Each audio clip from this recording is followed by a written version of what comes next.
Takže dámy a pánové, podíváme se na cinematik a já vám k tomu potom řeknu nějaký detaily. I když vás Vovko vůbec nezajímá, já vám o tom všechno řeknu, nebojte, nerozumím tomu nejvíc. No, vůbec.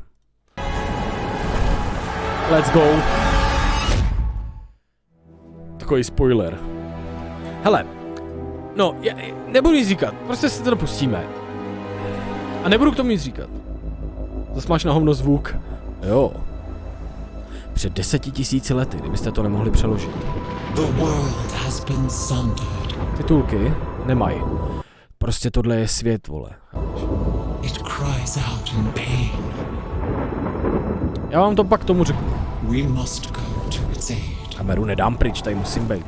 We entrust our ancestral home to you, the Watchers. Tohle jsou Watchers. Hlídají ostrov.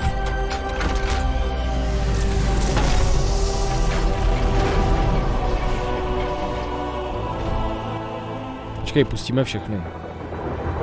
Let the land slumber, hidden, even from our own eyes. You will feel our return. Ucítíte náš příchod zpátky. Then you must light the beacon of Tearhold, lest the path home be lost to us forever.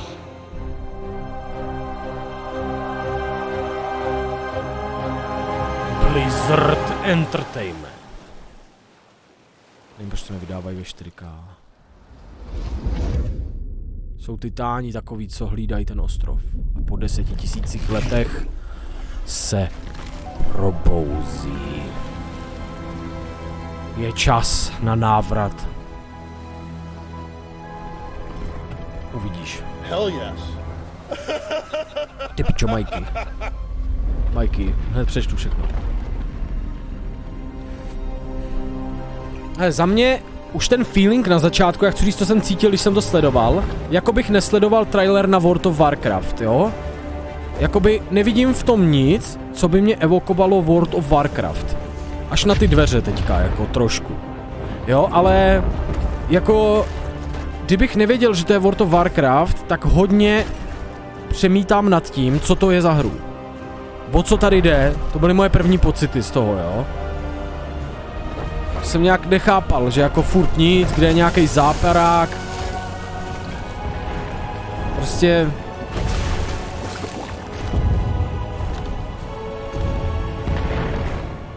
Většinou jako cinematiky Blizzardu měly rychleji spát, ale budem držet hubu.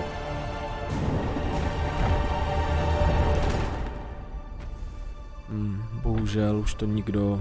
On je jedinej.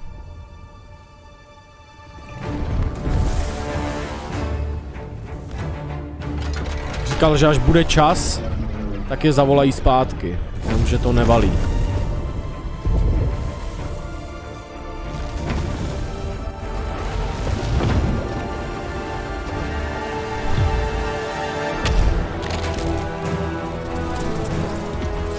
Hudba je Vovko pořád, samozřejmě, ale... Pořád jako tam není něco, co by hrozně signalizovalo to Vovko, jo? Je to hrozně jiný.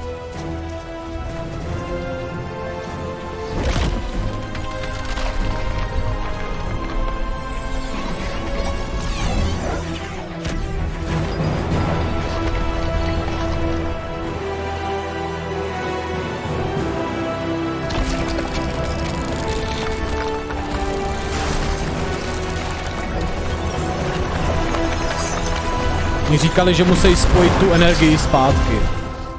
Pak se tam navrátěj.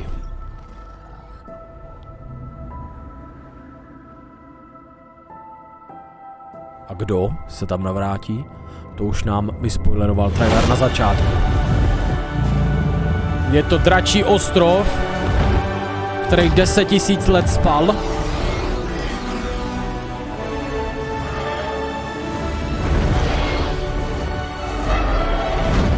A draci se můžou navrátit zpátky. Poslechli volání. The world is healing. But her fate is yet uncertain. No, já vám řeknu detaily pak nějaký.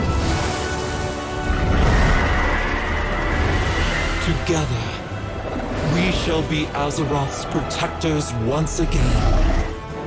Here, the new age of dragons shall begin. Za mě hnedka jeden z nejnudnějších blizzardských cinematiků, a to beru v potaz i ty vole, já nevím, Kataklysm, ze kterého jsme možná stříkali, to je pravda, ale za mě jeden jako z nejslabších cinematiků, jako za mě, pro tebe Epic, za mě je to jeden z nejslabších cinematiků od Blizzardu. Nějak jsem to nepofíloval úplně naplno, čekal jsem tam prostě aspoň nějakou, já nevím, nějakého orka, pičo, někoho, kdo tam pak přijde, vole, a mrdne do země kladívem, pičo, a něco. Já jsem se potom díval na Asmongolda, jak na to reaguje, což je jeden z největších, nebo bejvalejch největších, on už to Vovko moc nehraje, streamerů nebo vole influencerů Vovka vůbec, co jako je na internetu. A oni se na to netvářili úplně špatně, protože Blizzard samozřejmě nepředstavil jenom cinematic, ale vysvětlil vlastně, co všechno se ve World of Warcraft bude dít novýho. A budeme mít dost změn a konečně hráči se dočkali toho, že vývojáři přiznali chybu, že neposlouchali komunity tolik, jak by měli, proto se rozhodli začít se hře věnovat trošičku jinak a naslouchat konečně komunitu. Pro Vovkaře dočkáme se zpátky klasických talentových stromů, kde budete moct hrát různý hybridní klasy, což je velmi zajímavý pro hráče, nejenom, že si naklikáte vole 2 talenty, ale budete moct konečně kombinovat svoje talentový stromy, což je pro hráče World of Warcraft jako zásadní změna, jako k takovému vrácení se ke kořenům. Dál já moc neumím anglicky, je tady celý overview, bude nová klasa, nevím kurva, jak se to jmenuje, nějaký dračí vole kundí hvízd. Já vám pustím ještě vlastně potom cinematiku to. The return of dragons, the dawn of a new age. Right, we've seen Rathian searching for his father's legacy, searching for the Dragon Isles. There's a reason why he hasn't been able to nová rasa je odporná. find them until now. The beacon going off, is that summoning the dragons? It is removing the concealment that had hidden the Dragon Isles from the world, but also beckoning the dragons back urgently in a time of need. Ty draky to vlastně zavolalo zpátky ten beacon a jenomže za těch 10 000 let se ten ostrov hrozně změnil a prostě tam číhá další nebezpečí. Pretty good variety of locales within the Dragon Isles. Yes, the Dragon Isles, as kind of standard for WoW expansion, consist of 5 zones, 5 zón, 4 standard leveling zones, and a new starter zone that we'll get to in a second. A nová startovací zóna, takže samozřejmě bude nová postava. A little bit about how the team found ways to thread the dragon aspects throughout the environments. The Dragon Isles are a place that is lush and primal, bursting with elemental energy. As Azeroth herself reawakens, those Mně upřímně přijde, že momentálně tak populární pičovat na Vovku. Já na to nepiču, mě jenom ten cinematik přišel jeden ze slabších. To, co ukázali za novinky, mě velmi zaujalo. Zaujala mě reakce komunity. Zaujalo mě, že komunita to celkem přijmula. Byli fakt jako nadšení z těch změn, které se ve hře dějou. Hodně říkají, že to zachraňuje Vovko, že jdou do toho, že to jdou zkusit znova. Hele, ať už jste někdy byli závisláci na Vovku, vždycky se k němu vrátíte. Prostě pokud jste jednou Vovko milovali, tak ho nepřestanete milovat, jenom vás mrzí, že ho kurvěj. To je velmi zásadní věc, jo. Neznamená, že jste přestali nesnášet Vovko, ne, znamená to, že nemáte rádi Vovko, v jakým je stavu teď. To je velmi zásadní vál. Jo, Vovko prostě nejde přestat milovat, pokud jste ho někdy milovali. Jediný co, tak můžete být nasraný na to, jak to Vovko pokračuje dál. Ale Vovko budete být vždycky v sobě. Prostě pokud jste ho milovali, budete ho milovat, jenom vás bude srát prostě jeho budoucnost. A spoustu lidí se k tomu vrátí. Prostě vždycky se vrátí na ten nový datadisk. I když se začne za 2 měsíce srát, tak se vrátí. Ale tady bude spoustu změn, které ty hráči přijímají, jakože velmi s otevřenou náručí. Mají pocit, že konečně začne Blizzard poslouchat a začne konečně tu hru dělat i pro lidi. Primal forces are expressed throughout the environment, whether it's magma activity, volcanic activity, whether it's the icy wastes of the Azure Span. A lokace pěkný. Tahle je krásná. To a dragonflight that we've seen before. And it's going to be an amazing place for players to arrive at and explore. All right, you know I'm going to ask. Yes, okay, so... Can I be a dragon? Let's start getting into some features here and what Dragonflight means for you as well as just a place. So first off, yes, we have an all new playable race. Nová hrací rasa ve WoWku, což je zásadní, jo. The Drakthir race. Yeah. Draktyr se jmenuje ta rasa. Nevím, mám z ní rozporuplné pocity, ale stejně jako jsem měl rozporuplné pocity, když vyšlo Mists of Pandaria a my jsme čuměli a říkali, co to je do píče, nějaký pandy vyjebaný, ty vole, nebudu hrát nějaký pandy prostě ve WoWku, proč bych hrál nějaký posraný pandy ve WoWku. A hoši, byl to datadisk, který jsem si užil naprosto naplno, raidoval jsem tam snad nejvíc celého WoWka, kdy jsem prostě, protože jsem na to měl čas, takže Mists of Pandaria jsem si neskutečně užil, miloval jsem soundtrack, miloval jsem architekturu, miloval jsem lokace, strašně jsem si užil Pandarii a když jsme se na to dívali, tak jsme říkali, pičo, co to je za jebnutou kung fu pandu. A fakt jsem si to užil, takže nechci to odsuzovat teď, ani tu rasu, ale pandy se mi líbily hned. Tahle nová rasa, nevím. This is a dragon, a draconic race, but dragons in Warcraft have the ability to take Zvláštní, on a humanoid nezvyklý. form. Nezvyklý mít rasu, která je prostě úplně jako zvíře, jakože, What classes can they když panda, víš co? be? They have Klasa. unique abilities as literally a dragon. That doesn't quite fit any of our existing classes. And so what we're doing is this is not just a new race, Není to jenom but it's rasa. also a new class. Nová klasa, takže kromě mága, Death Knighta, Warriora, prostě pro ty, co nevějou, je tady nová klasa. Jakže se jmenuje? You know, adding a new race to World of Warcraft and not just an ally Rasa. race is something that we don't do lightly, but telling this expansion, this story, so focused Tauren, kráva. around dragons, felt like the Tak Worgen, no máš pravdu, no, jako jo, Tauren, Worgen, jo, jako máš pravdu, no. perfect time for it. So if you are a Drakthir, you will be the Evoker class. Evoker. Drakthir can only be Evokers, Evokers can only be Drakthir. Takže jiná rasa nebude moct být Evoker ani jiná. Prostě vole, Evoker je Draktyr, prostě nikdo jiný to být nemůže.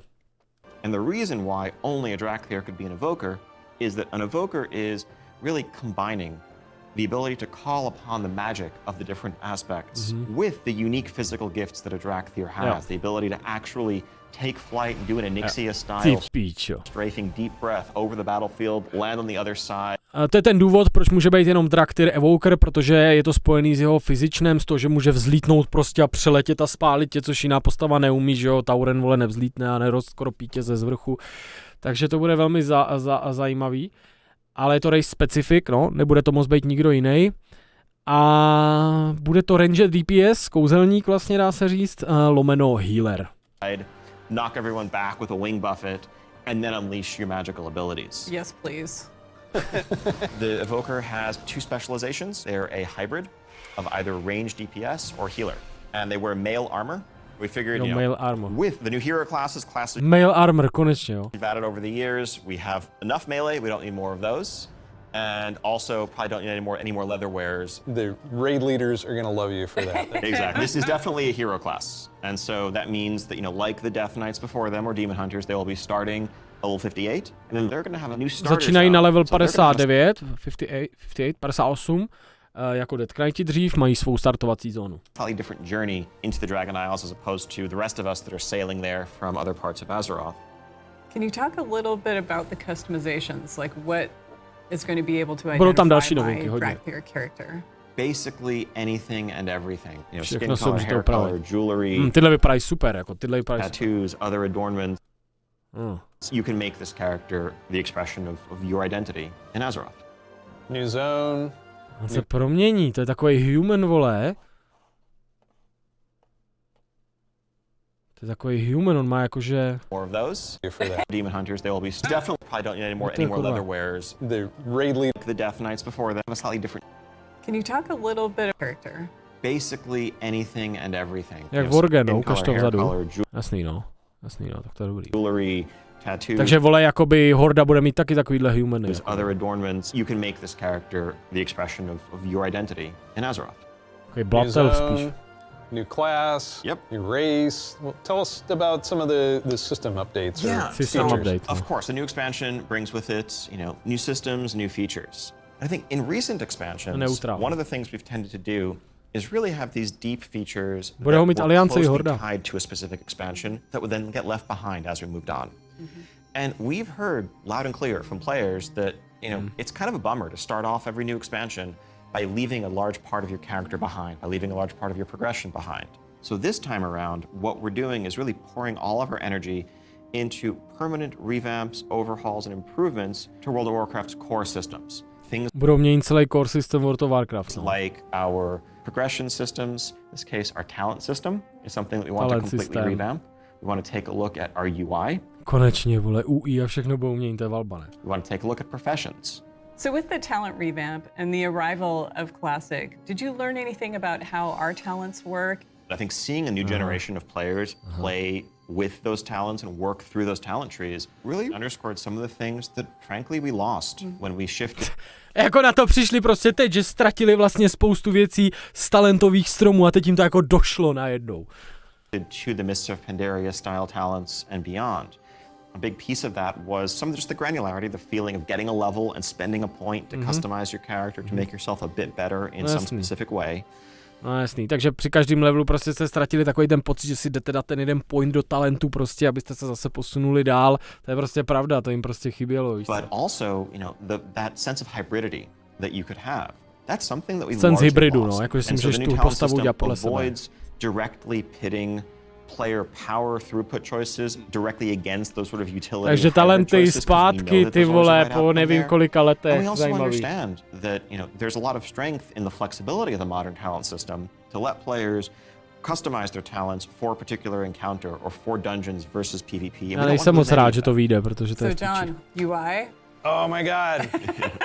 Yes, I got this 30-inch monitor trying to keep track of where I am on the map, all my buffs, and over here, what's going on in chat. A tak UI si každý může upravit podle sebe nějakýma addonama, že jo, a on to bude. It's literally made my eyes go like this. So You're not S mapou alone. nehneš We've made a lot vlastně. of incremental changes and additions over the Hejbneš. years, but really this is a revamp. This is an overhaul. And so we're excited to really modernize the look and Hejbneš feel while mapou. staying true to the origins of World of Warcraft. Now at the same time we're not looking to take away the sort of power user customization there. Add-ons are still there if Tak you si want map jsem them, používal, a but ta je we na want místě. a much better Ale pro ty, default co nepoužívají out-of-the-box addony, jo. experience for all players, new and old alike. and can I reduce elements, remove elements, if I want to explore the world and see the beauty of Azeroth? A jako budou mít vlastní prostě úpravu UI, což je prostě dobrý, vypadá to novější, vypadá to, pičo, ukáž. Tady jsou spely toho týpka, ukáž, ty pičo. Ty vole, netvrď mi, že budu muset hrát tady toho draka do píče. Ty vole, to mě vždycky bere zkoušet něco novýho, kámo. When it comes to specific elements, as much as possible, we want to let players choose what to show and what to hide so that they can control it themselves. You mentioned professions. Profese. I have a critical To bylo question zajímavý. about this. Go on. Can I wear a chef's hat? Yeah, I knew it. Our approach to professions in Dragonflight is really all about delivering on fantasy and identity as a crafter. And so, if you want to be a serious blacksmith, if you want to be a Tohle jsem moc nepochopil. Když chcete být seriózní prostě blacksmith, tak budete moct nosit tady to v oblečení nějaký našláplý. Budete mít nějaký mastercrafter, ty vole, jakože budete mít nějakou úroveň té profese mastercrafter, že budete fakt jako vyrábět fakt jako epický věci, nebo co. great leather worker, we want to deliver the ability to invest time and energy into that, become a master crafter, be able to make items that are in demand, interact with the community. One of the big pieces that we want to do to support that is a new work order system to have a bit more convenience than just spamming. To bylo pak víc vysvětleno v Deep Dive, no a to moc nerozumím English, víš, nevím přesně, co tím jako říká. Prostě ty profese budou mít mnohem větší váhu a budou schopný dělat úplně jiné věci. Trade chat all day, but if you are someone, you're not yourself a blacksmith, but you have a bunch of mats To ne, and you want Satoshi, them pochybuju, to forged hrajou hodně into a jako- great sword, you can put that work order up, list your mats, offer a commission, and a skilled blacksmith can come along and make you the weapon of your dreams. I think we left out one thing, though. You can be a Drakthir, go to Dragon Isles. Can I have a dragon? What's the fantasy of Můžu být dragons if not soaring over the lands? And so we're really excited. Další info, upravili úplně lítání draků, prostě ve World of Warcraft animaci, budete lítat fakt jako si valit tím vzduchem a mapama, což je taky velmi zásadní, jako pěkná věc, no. To introduce a feature that we're calling dragon riding. It's Dragon riding. dynamic with, you know, everything from momentum to dive bombs, the ability to, you know, just takhle sort to of nikdy build that nebylo, speed v up Rusku, and víš co. feel the world rushing past you in a way that's much more exciting than traditional flight that we've had made available in the past. but Uplacených that's also mountů, někteří to available dělali. for players through a Není customizable upravená dragon animace, to jsou specifický draci. Budou to specifický draci, jo. Neupravili celkově riding, jo. mount right from the start. So this is a skill you learn over time, right, to become an awesome dragon rider? Yes, you'll be able to sort of upgrade aspects of your flight, but you will have this new form of flight from the start. Ale tuhle formu lítání budeš mít od začátku, ale budeš schopný upravovat ty aspekty toho lítání postupně. And the Dragon Companion that you have is, of course, very thoroughly customizable, which is a new thing for us from Alice. This is not just a generic dragon that everyone has, but a drake that is yours. You know. Aha, budeš si customizovat toho svýho draka. Nebude každý stejný. What do you want its scales to look like? Horns, the shape of its head, other attachments, armor pieces, and more. Armor. Take your pick. This is so cool. So yes, the Dragonflight expansion is going to see players leveling to 70, going to the all-new continent of the Dragon Isles, which consists of 5 zones, 4 standard leveling zones, and a new starter zone for our Drakthir class, as well as a range of systems revamps, such as a new talent system, an overhaul and update to our UI, and an entirely fresh look at professions with more depth than ever before. Also getting around the Dragon Isles is going to come in the form of dragon riding, which lets you customize and upgrade your own mount so that you can fly in a sense from the start. And of course, as with any new expansion, we have a new set of dungeons, a raid, and much more to come. We also s těma hrama do piči. Já v tom nevidím, já vidím prostě.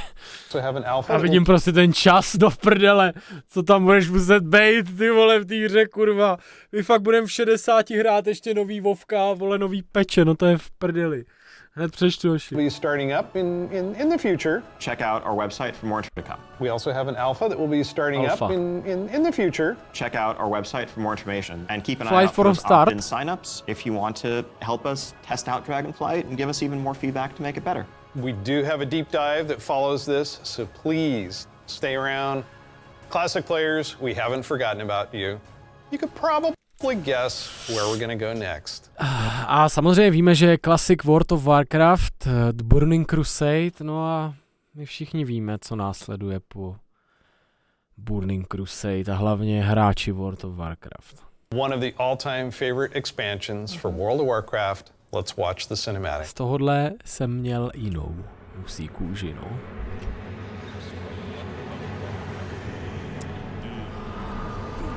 My víme, co nastane na oficiálních serverech po asi 10 nebo kolika letech, no. Ty píčo, to je jiný píčo. To je jiný, no. Ty píčo. To je v píči. Tady je za mnou chat Frostmourne. The day you were born. No jo. The very forests of Lordaeron whispered the name. RIP servery. Arthas.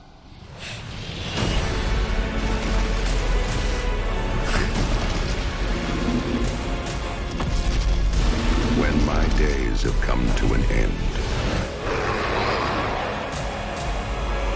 you shall be king. Je to v piči, no. Dámy a pánové, Wrath of the Lich King Classic se vrací kdo ví po kolika letech na oficiální servery. Jeden z nejlepších a nejemotivnějších datadisků World of Warcraft za mě a říkám vám, hoši, že po 14 letech lidem, vole, odjebe dekel z toho, to je v piči, to prostě to, abyste se zavřeli doma, vole, prostě jako konec, jako, vole, reálního sociálního života, práce, všeho, protože to je prostě v píči. It's just incredible, isn't it? Every time I see the cinematic, I get chills. No pun intended, I get chills. As you saw, Wrath of the Lich King Classic is coming this year. It brings back so many memories. When you see that cinematic, Takže Wrath of the Lich King se vrací a tady bude vlastně deep dive, tady je víc rozebraný příběh toho vlastně Dragonflightu, lokace, asi tam budou víc projetý ty talenty i Dragon Riding, to už si, tady je to talenty a viděl jsem tam něco s nějakýma kačenkama, profese Revamp, no. Čeká nás toho hodně, řekl bych, že komunita je docela nadšená a jsem právě zvědavý. Jako cinematik za mě jeden ze slabších, ty vole, co Blizzard měl, ale novinky something to look forward to, jako.